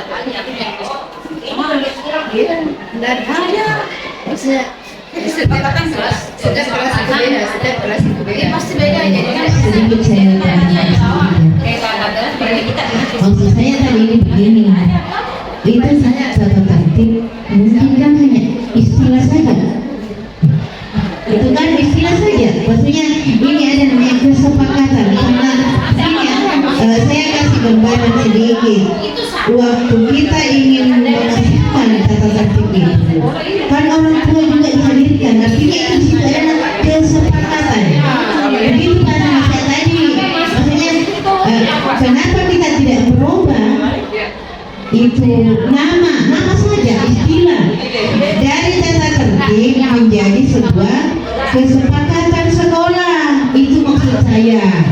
Jadi kelihatannya kan lebih nyaman kedengaran. Ya, saya kira seperti itu saja. Ini bukanlah maksudnya saling seperti itu ya. Terima kasih. Saya antara peraturan dengan keyakinan kelas, ini keyakinan kelas itu merujuk atau kesepakatan kelas, kesepakatan. Di atas juga yang warna ungu ini apa? Peraturan kelas. Jadi tidak juga kita harus berubah secara total bahwa aturan itu tidak boleh digunakan. Kata peraturan tetap bisa kita gunakan karena peraturan itu juga berangkat dari kesepakatan sudah kita tidak bilang tadi kesepakatan juga sebenarnya. Tapi kalau kita mengatakan tata tertib itu kan aturan, itu tata tertib sebelumnya kita sudah buat. Kenapa kita menggunakan pakaian biru putih? Itu aturan. Aturan yang skalanya lebih besar lagi kan. Jadi kesepakatan keyakinan kelas ini ya internal, oke lah, internal kelas ini. Tapi jangan dipertentangkan antara internal kelas dengan yang aturan tata tertib itu tadi. Aturan tata tertib tetap hasil kesepakatan juga dengan orang tua siswa, bahkan di murid juga masuk ke dalamnya. Demikian Pak. Terima kasih banyak Bapak Ibu atas pendapat yang diberikan. Jadi semuanya betul ya. Tapi kita kembali dulu sebenarnya kalau kita bicara soal tata tertib tadi atau peraturan tadi, kita ubah saja keyakinan kelas atau kesepakatan kelas. Jadi seperti ini sebenarnya prosesnya Bapak Ibu. Jadi yang paling mendasar itu adalah peraturan kelas. Makanya tadi saya sempat singgung dalam membuat sebuah keyakinan kelas, kita berbincang dulu apa sih sebenarnya yang ingin menjadi peraturan kelas itu, sehingga suasana kondisi nyaman, aman bisa tercipta di kelas. Karena itu kan sebenarnya tujuannya seperti itu. Nah, dari peraturan kelas tadi ini nanti akan dibuatkan keyakinan kelasnya. Peraturan kelas kan dalam bentuk tata tertib, sementara keyakinan kelas atau kesepakatan kelas itu bentuknya dalam bentuk nilai-nilai kebajikan yang universal seperti itu. Maksud saya bahwa sebenarnya harus ada juga tata tertib seperti itu selain keyakinan kelas sebelum selain keyakinan kelas atau keyakinan sekolah, karena keyakinan itu dia hanya berupa nilai-nilai saja, nilai-nilai kebajikan. Sementara kita bisa tidak menjamin bahwa kalau misalnya kita tanamkan guru dan murid sama-sama saling menghargai, atau guru dan murid melakukan disiplin seperti itu. Kan disiplin ini luas Bapak Ibu. Nah di situ bisa dijelaskan di tata tertibnya Bu, bahwa yang disiplin maksudnya mungkin dengan datang terlambat atau semacamnya.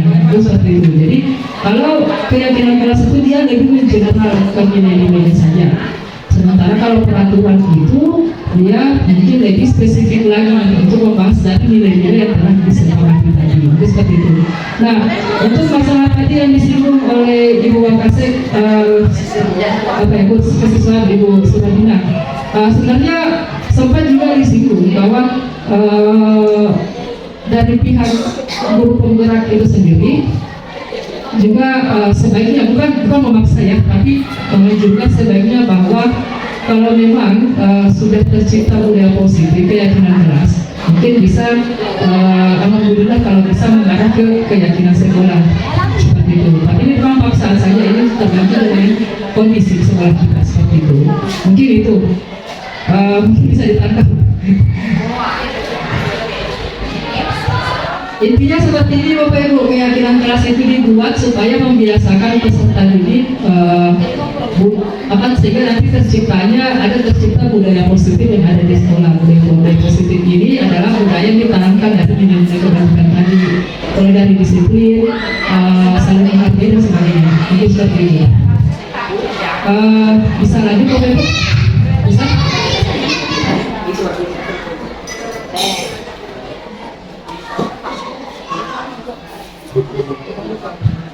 Nah ini ada sedikit paradigma perbedaan antara peraturan dengan keyakinan kelas.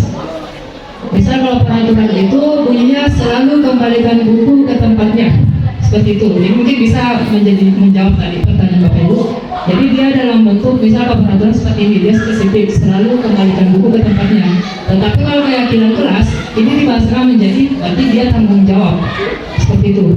Dia lebih ke universal, ke umum, kebajikan yang disepakati secara universal kalau keyakinan kelas. Terus misal dilarang mengganggu orang lain, ini kan spesifik dilarang mengganggu orang lain. Ini adalah sebuah peraturan. Tapi kalau kita mau ubah ke dalam keyakinan kelas, maka berubah menjadi menghormati orang lain, seperti itu. Itu bedanya. Terus selanjutnya, misal ini lebih spesifik lagi, hadir di sekolah 15 menit sebelum pembelajaran dimulai. Jadi kalau kita ingin ubah bahasanya ke dalam keyakinan kelas, jadi bahasa menjadi menghormati orang lain dan berkomitmen.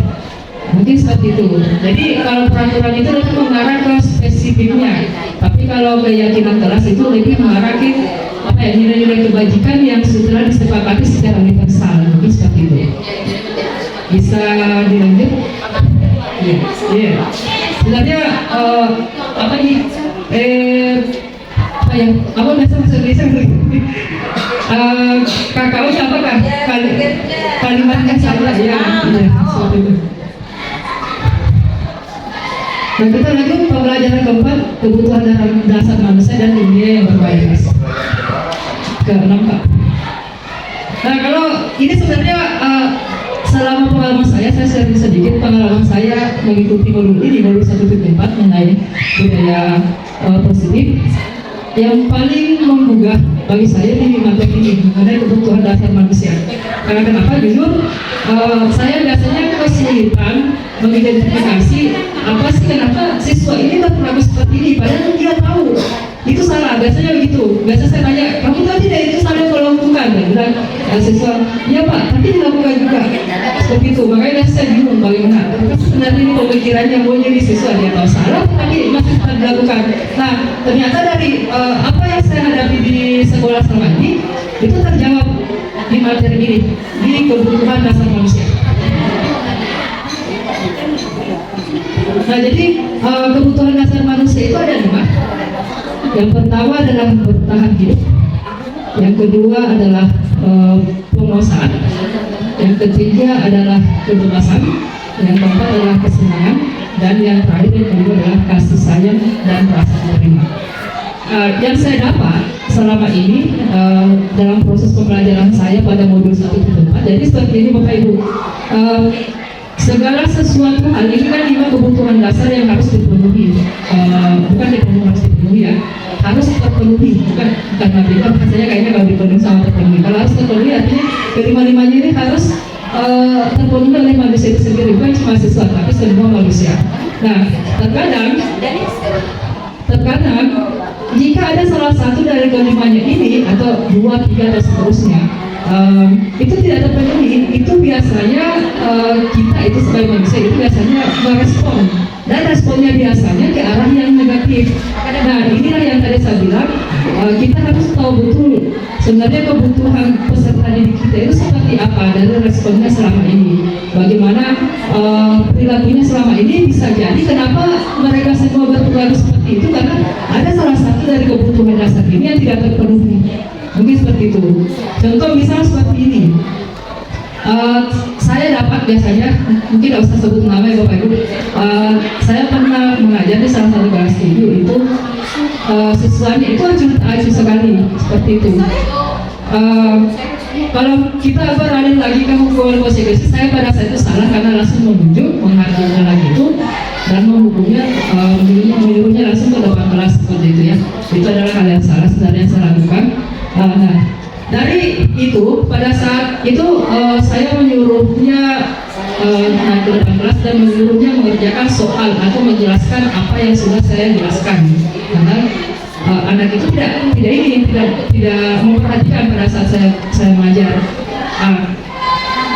Siswa biasanya responnya kalau saya Bapak Ibu diam-diam saja seperti itu ya, ditanya pun juga diam, kita serba salah. kita mau marah juga salah, ditanya dibaiki juga salah, diam, pokoknya responnya diam saja seperti itu kalau pengalaman saya. Nah dari sini setelah belajar ini saya bisa mengidentifikasikan bahwa sebenarnya anak itu ada salah satu kebutuhan dasarnya yang tidak terpenuhi. Apa itu Bapak Ibu ya? Yang itu kasih sayang dan rasa ingin diterima. Nah, semuanya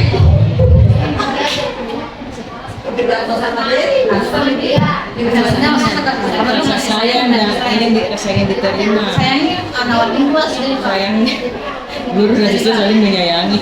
cinta dan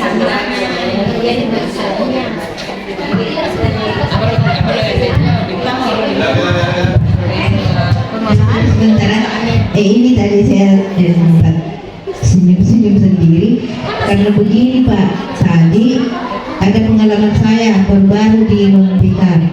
Ada 2 siswa itu tadi Pak yang ceret-ceret, ditanya Ibu Aisyah begini, di Oma Andre, di Oma Roba terus saya tidak mau nanya doa di Oma Roba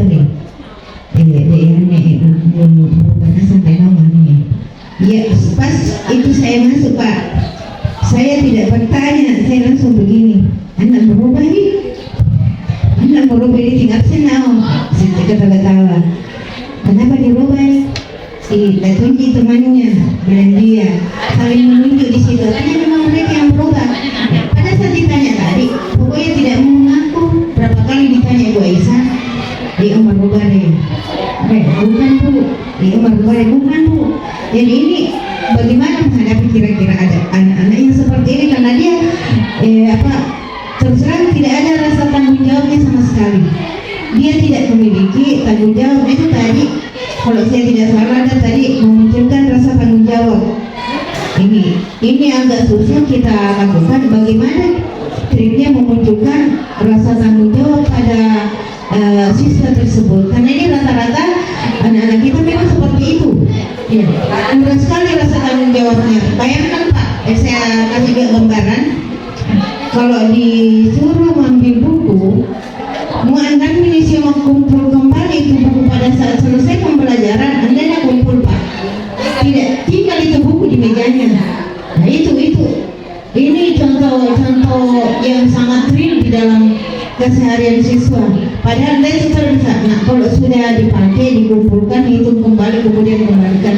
Ini caranya bagaimana kita lagi mau menyampaikan ke siswa supaya mereka itu ingat terus, oh ternyata kalau saya sudah belajar ini buku harus saya kembalikan, saya kumpulkan kemudian kembalikan ke tempatnya sekolah. Saya kira itu saja pengalaman dari saya pribadi.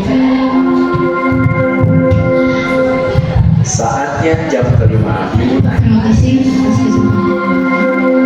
Ini berdasarkan It's time to begin the 5th class. atau di sekolah. Saya perhatikan ada semua anak tidak berperilaku seperti itu pada guru yang lainnya. Contohnya guru yang masuk kemana ada guru yang mengaku bahwa si anak tidak masuk lagi pembelajaran itu. Padahal berikutnya dia masuk pada saat pembelajaran berikutnya.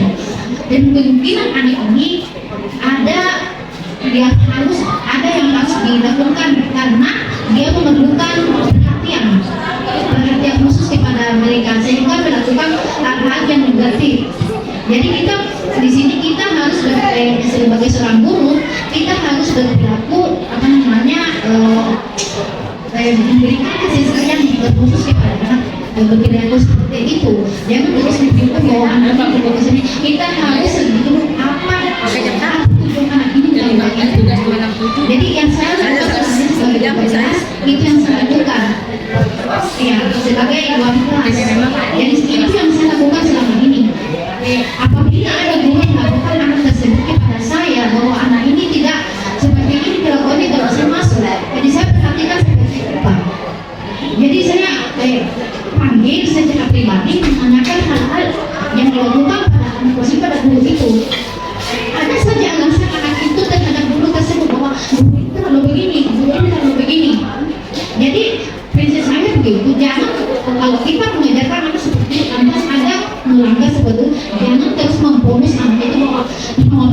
belum kita belum. Jadi kita harus memberikan perhatian yang lebih kepada anak tersebut.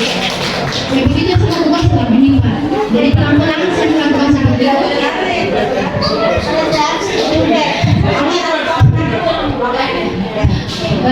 begini Pak, begini Bu.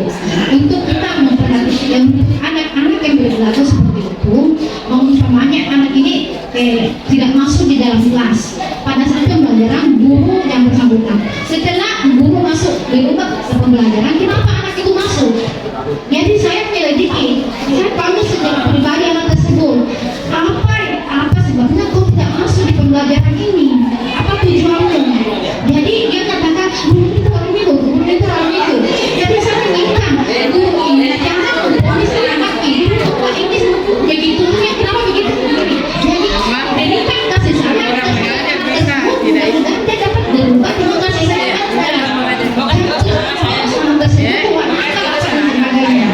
jadi itu yang saya lakukan selama ini dalam situasi sebagai keluarga. Ya, terima kasih. Silakan luar biasa. Terima kasih banyak Ibu Devi atas yang praktik baiknya kepada kami. Semoga bisa menginspirasi buat kami semua.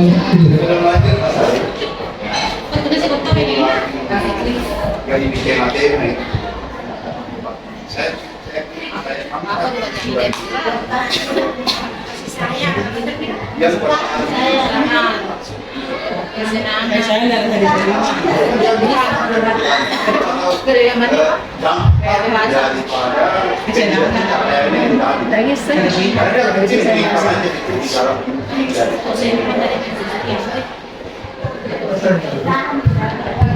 Sebenarnya seperti ini Pak.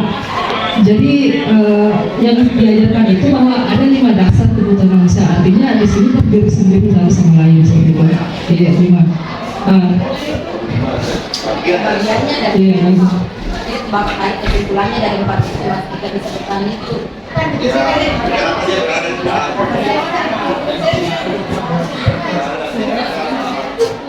hingga satu yang semuanya Ibu manusia. Jadi ini 5 kebutuhan dasar manusia. Bukan cuma guru, tapi secara umum. Bisa dilanjut oleh Ibu?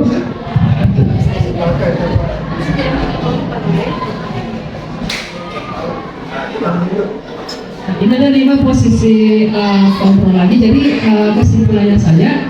Jadi apa yang dilakukan di sekolah itu biasanya termasuk dalam 5 kontrol posisi tadi ini. Jadi ini adalah 5 kontrol posisi yang biasa dilakukan oleh seorang guru terhadap siswa. Jadi yang pertama posisi kontrol yang pertama itu adalah penghukum, sebagai penghukum. Mungkin ini apa beda ya, karena terus terang saja biasa melakukan itu, ternyata itu adalah hal yang salah. Terus yang kedua, posisi kontrol yang kedua adalah membuat orang merasa bersalah. Ini juga, terus ya membuat orang merasa bersalah. Nah, yang ketiga itu posisi kontrol sebagai teman. Mungkin ada beberapa guru yang sadar juga di sini yang melakukan hal ini untuk pendekatannya terhadap siswa. Terus yang keempat posisi kontrol sebagai pemantau. Mungkin ini yang sering kita lakukan atau kita praktikkan sebagai pemantau. Terus yang terakhir adalah posisi kontrol sebagai manajer. Nah dari kelima posisi ini sebenarnya yang paling diharapkan kita sebagai seorang guru, kita harus memposisikan diri kita sebagai manajer seperti itu.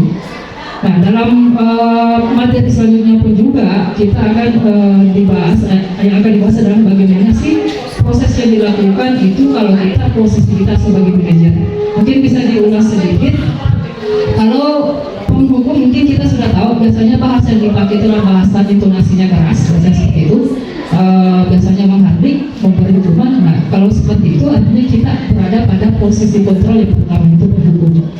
Terus selanjutnya untuk membuat orang merasa bersalah. Nah biasanya intonasi bahasanya itu biasanya halus. Biasanya seperti ini. Tidakkah kamu pernah berpikir tidak bahwa itu merugikan, bukan cuma merugikan kamu, tetapi juga memalukan bagi orang tuamu. Biasanya seperti itu. Apa yang dipikirkan kira-kira orang tuamu kalau melihat kamu seperti ini di sekolah, kamu ini harapannya mereka. Ada seperti itu. Nah, itu masuk ke membuat orang merasa bersalah. Itu kontrol membuat orang merasa bersalah. Terus yang ketiga, posisi teman. Jadi kita memposisikan kita sebagai teman peserta didik. Seperti itu. Contohnya misal, ayolah lakukan demi ibu, biasa seperti itu. Bahasanya kalau kita minta tolong. Biasanya,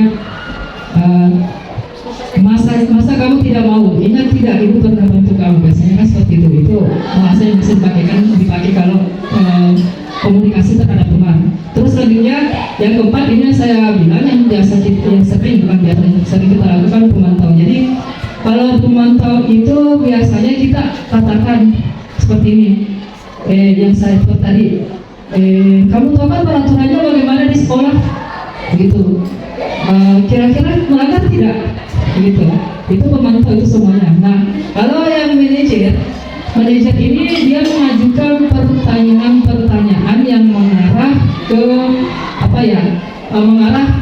sehingga nanti siswa itu merasa bahwa memang apa yang dilakukan salah. Di sini muncul disiplin positifnya. Contohnya misal seperti ini, kita panggil, sebenarnya ini sudah masuk di restitusi ya, materi selanjutnya. Contohnya misal kita panggil anak-anak bermasalah, saling secara langsung seperti itu. Misalnya kita tanya, kira-kira tahu tidak kenapa kita dipanggil ke sini seperti itu. Nah, bisa dijawab responnya iya bu, atau pak karena begini. Nah terus kita bahasanya biasanya kalau manajer biasanya mengatakan begini, oh itu hal wajar kok, semua manusia biasanya salah. Jadi kita di sini bagaimana pembahasannya sehingga siswa itu tidak tersurutkan dengan kesalahan yang dilakukan seperti itu. Biasanya kalau manajer. Jadi nanti setelah itu setelah timbul rasa nyaman antara guru dengan siswa, mulailah kita gali apa rasanya, kenapa kamu lakukan itu. Nah, biasanya siswa bisa menjadi lebih terbuka dan menceritakannya. Nah, setelah itu juga kita harus validasi bahwa sebenarnya itu hal wajar kok, atau memang hal yang wajar kok, semuanya manusia pernah melakukan kesalahan. Atau dengan seperti juga tadi wanti-wanti juga kemarin katanya penggunaan bahasa katanya itu kita juga harus hati-hati di manajer di segitiga restitusinya nanti. Jangan sampai pemikirannya peserta didik itu mengarah kepada ternyata kita bisa berbuat salah. Seperti itu, jangan sampai pemikirannya seperti itu. Jadi bahasa yang kita pakai pun juga harus hati-hati di sini. Nah, terus selanjutnya di manajer itu setelah kita sudah validasi bahwa memang itu salah dan siswa juga sudah mengakui bahwa memang itu salah, kita sangkut total yang keyakinan yang kita sepakati tadi bahwa kira-kira apa yang dilakukan itu melanggar tidak keyakinan itu atau apa yang telah disepakati selama ini, seperti itu Bapak Ibu. Setelah itu kita cari solusinya. Biasanya kita biarkan dulu siswa kira-kira untuk memperbaiki ini apa yang bisa kamu lakukan, seperti itu.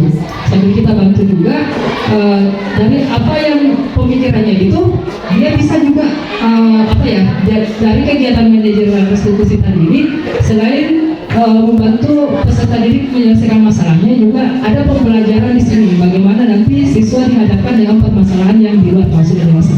Ini ada pengajaran yang sering, ada pengalaman. Mungkin seperti itu manajerial Bapak Ibu. Nah ini segitiga restitusi. Nah segitiga restitusi yang tadi saya bahas sudah saya bahas sebenarnya. Jadi ada 3 tahap kalau kita bicara soal segitiga restitusi. Nah inilah jawaban dari semua tadi unggahan Bapak Ibu menyangkut masalah-masalah siswa. Jadi yang diajukan sebaiknya kita menggunakan pendekatan segitiga restitusi untuk menyelesaikan masalah-masalah peserta didik. Seperti itu. Jadi yang paling mendasar itu tahap pertama adalah menstabilkan identitas. Jadi biasanya di tahap ini apa yang kita pakai, bahasa apa yang kita pakai seperti yang Bapak Ibu bisa lihat. Jadi misal setiap orang pasti pernah melakukan kesalahan. Jadi kita jangan sampai menstabilkan identitas ini kita mempojokkan lagi siswa. Karena siswa biasanya kalau sudah melakukan kesalahan sudah merasa bersalah, jangan lagi menambah rasa bersalahnya. Atau jangan sampai mempojokkan lagi bahwa mereka memang salah dan memang patut untuk menerima hal itu. Nah sampai karena biasanya kalau seperti itu anak-anak atau siswa biasanya tidak terbuka kepada kita, mungkin seperti itu. Terus selanjutnya setelah menstabilkan identitas, lanjut tahap kedua yaitu validasi kebutuhan. Kalau di sini bahasanya validasi tindakan yang salah. Jadi di sini tadi, jadi dari proses restitusi ini nanti secara tidak langsung anak-anak tahu sendiri sebenarnya apa yang dilakukan itu adalah hal yang salah, bukan kita yang beritahu bilang itu salah. Jadi dia paham betul memang apa yang dilakukan salah, sehingga nanti akan muncul kesadaran dari dirinya, motivasi intrinsik dari dirinya sendiri, seperti itu. Terus selanjutnya tahap yang ketiga menanyakan keyakinan. Nah tadi ini setelah peserta didik sudah tahu bahwa apa yang dilakukan itu salah, kita juga hubungkan bahwa kira-kira kamu dalam keyakinan seperti apa yang kamu langgar, atau dari apa sikapmu seperti ini, kira-kira kamu maunya seperti apa ke depannya, kamu mau berperilaku seperti apa ke depannya, harapan kamu seperti apa. Nah, biasanya siswa akan menjawab itu sesuai dengan ini ya, dari pelanggaran yang dilakukan. Misalnya kalau terlambat, mungkin dia akan katakan saya ingin datang tepat waktu Pak, hanya nggak bisa. Nah dari sini kita gali secara terus-menerus informasi apa rasanya, kenapa peserta didik itu melakukan hal itu. Terus di sini juga di tahap ketiga kita juga menanyakan kira-kira solusi yang bisa ditawarkan seperti apa. Jadi bukan kita yang memberikan solusi, tetapi kita mengarahkan ke peserta didik sehingga peserta didik mau memberikan solusinya seperti itu. Itu sebenarnya secara idealnya Bapak Ibu. Tapi saya pernah melakukan ini, praktek ini. Ada beberapa peserta didik yang sudah bisa sesuai apa yang saya harapkan, yang saya bayangkan dengan ini, tetapi ada juga yang tidak. Nah, jadi di sini sebenarnya faktor mungkin kita harus sabar saja bagaimana caranya mengarahkan anak-anak supaya bisa sesuai dengan apa yang di tahapan-tahapan segitiga restitusi. Karena kenapa? Manajer itu, posisi kontrol manajer itu biasanya kalau siswa tidak terbiasa dengan hal itu biasanya juga kesulitan. Makanya biasanya disarankan kalau siswanya belum bisa ke posisi kita sebagai posisi manajer, mungkin kita arahkan sedikit demi sedikit dengan memposisikan diri kita sebagai pemantau atau teman seperti itu. Biasanya seperti itu.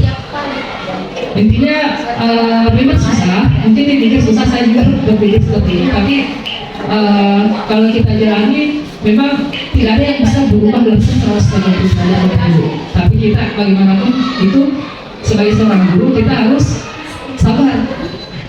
Nanti walaupun jalannya ada yang jalannya mungkin cepat, progresnya cepat, ada progresnya lambat, setidaknya ada perubahan juga yang terjadi. Mungkin seperti itu, karena perubahan itu kan seperti itu, nggak bisa langsung cepat seperti itu Bapak Ibu. Bisa dilanjut Bapak Ibu? Tadi kalau menstabilkan identitas itu untuk membuat anak yang merasa gagal karena berbuat salah menjadi positif terhadap dirinya. Jadi jangan sampai dalam tahap ini kita lebih menambahkan lagi psikologisnya, beban psikologisnya anak-anak. Seperti itu. Jadi di sini menstabilkan identitas bagaimana caranya kita supaya siswa itu bisa nyaman sebenarnya.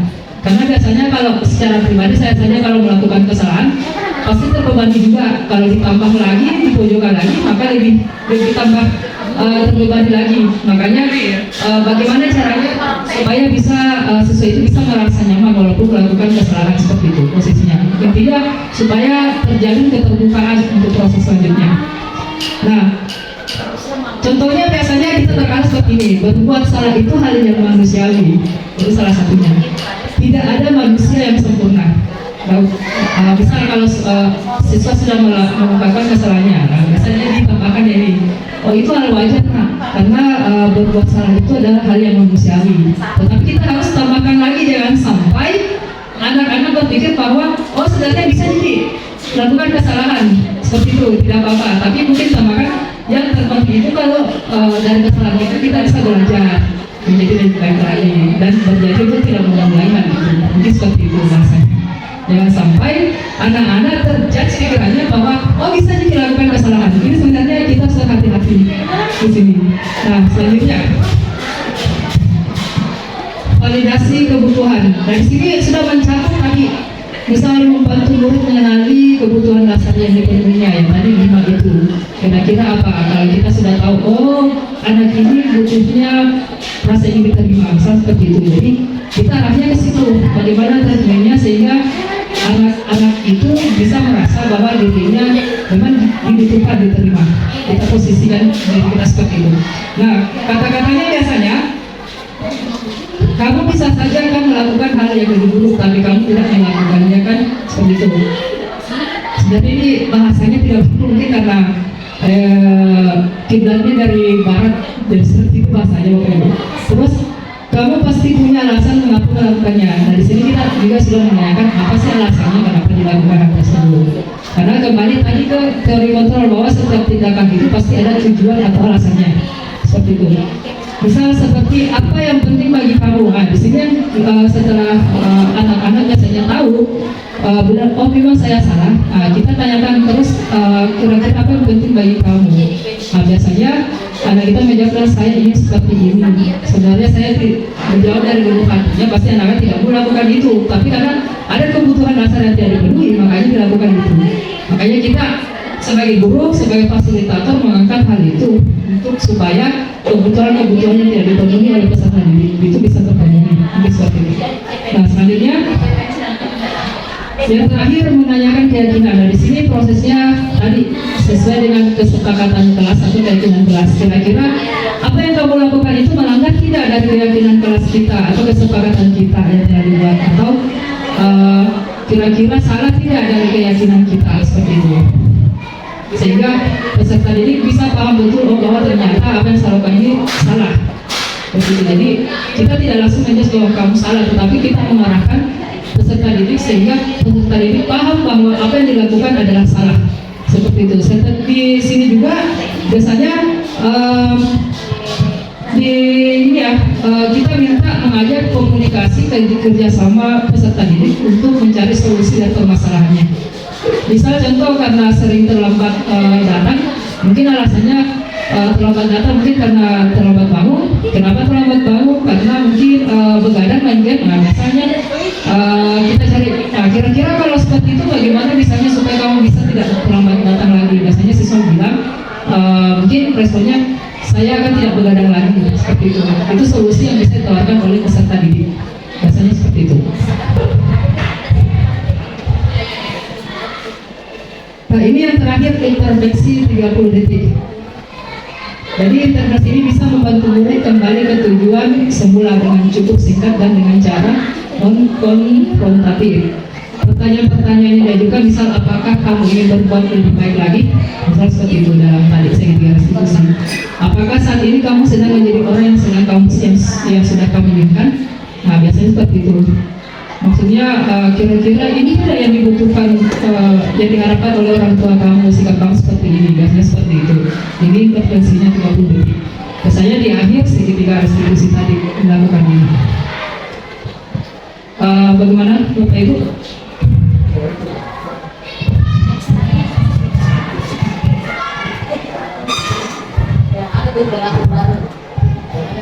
Tidak ada lagi yang ingin ditanyakan atau ada lagi ya? Berita Pak saya. Bertanya Pak saya. Mana misalnya Bu Erni? Jadi demikianlah tadi apa yang telah dipaparkan oleh Pak Salim. Bagaimana kita menciptakan sekolah kita dengan budaya yang positif ya, khusus di sekolah kita SMP Negeri 1 Jampang Bagian. Ini saya pribadi sangat tertarik. Kenapa? Kalau seperti ini budaya positif yang ingin kita kembangkan di sekolah, yang pertama mungkin ini mindset kita yang harus diubah. Ya, jadi kalau itu tadi saya tertarik apa yang disampaikan Pak Salim, tidak bisa kita langsung merubah 180 derajat. Nah, jika dijungkir itu tahu, jadi mungkin ini berproses ya, sedikit-sedikit dari 30 derajat ke 60 ya. Kalau sudah sampai 90 derajat ya, alhamdulillah kita sudah setengah perjalanan begitu ya. Ya, Jangan di 360 derajat, jangan sampai ini juga melewati sesuatu yang mungkin kita terlalu berandai-andai ya. Jadi ya kita berproses saja sesuai dengan apa yang telah tadi sudah disampaikan oleh Bapak Salim. Ya, kami peserta ya pada kesempatan pagi hari menjelang siang sangat berterima kasih atas ilmu yang diberikan. Mudah-mudahan ini bermanfaat bagi kita semua dan mudah-mudahan bernilai ibadah di sisi Allah Subhanahu Wa Taala. Jadi sekali lagi terima kasih atas ilmunya. Begitu juga dengan Bapak Kepala Sekolah telah memberikan kesempatan kepada anak-anak kita, Pak Salim, untuk memberikan diseminasi pada kesempatan kali ini. Ya. Jadi kepada Bapak Ibu guru yang meluangkan waktunya untuk mengikuti kegiatan ini, kami ucapkan terima kasih banyak. Adapun bentuk aksi nyata yang telah saya lakukan ialah dengan menanamkan nilai-nilai kebajikan universal seperti berkolaborasi dengan bagian kesiswaan dan BK, menanamkan nilai saling menghargai dan menghormati dengan melakukan sosialisasi bullying, menanamkan nilai kemanusiaan, rasa peduli, empati, dan menolong orang lain dalam kegiatan penggalangan dana korban kebakaran, menumbuhkan nilai kebersamaan dengan kegiatan makan bersama di sekolah, menumbuhkan nilai nasionalisme melalui kegiatan peringatan Hari Sumpah Pemuda. Kami putra dan putri Indonesia mengaku berbangsa yang satu, bangsa, serta meningkatkan rasa takwa kepada Tuhan Yang Maha Esa dengan kegiatan sholat duha berjamaah di masjid sekolah. Adapun tanggapan siswa mengenai aksi nyata yang telah dilakukan. Warahmatullahi wabarakatuh. Nama saya Siti Nur Fadila P. Saya dari kelas 9G. Pendapat saya mengenai kegiatan ini sangat bermanfaat khususnya bagi saya. Saya senang membantu orang lain, merasakan rasa empati, peduli terhadap orang lain, sehingga dapat menumbuhkan nilai kemanusiaan dalam diri saya secara pribadi. Assalamualaikum warahmatullahi wabarakatuh. Perkenalkan, nama saya Muhammad Reza Ibrahim dari kelas 8A. Dengan sholat sunnah duha yang rutin dilaksanakan pada hari Jumat, membuat saya merasa lebih tenang batin sehingga saya lebih siap untuk menerima materi dari guru.